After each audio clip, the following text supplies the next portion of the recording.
I'm going to 10 locations in New York City to see the story of the earliest Jews in America. Let's go. But we're starting here in downtown, which I like to call the Old City. And this is a replica of what Manhattan used to look like in the 1600s. And there's this plaque right behind me, which marks the arrival of the first Jews in America back in 1654.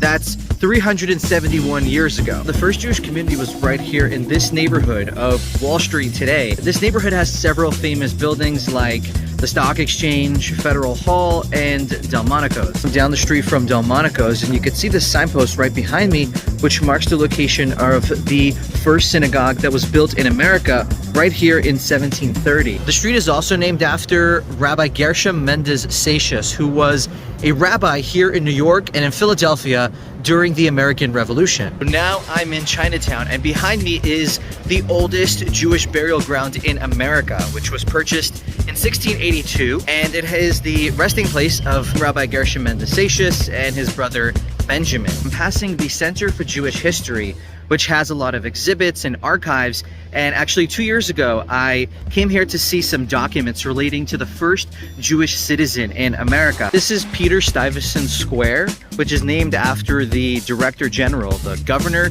of the colony when the Jews first arrived. And infamously, he did not want them to stay and try to get them deported.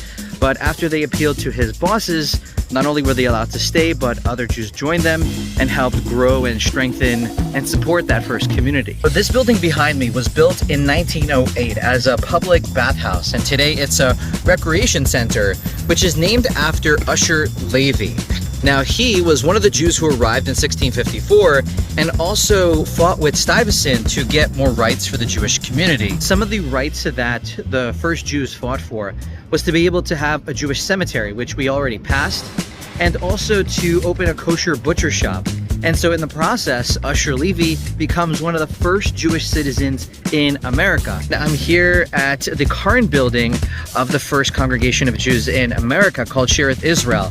We passed their original location downtown near Delmonico's. That's 10 locations and a brief version of the story of the first Jews in America.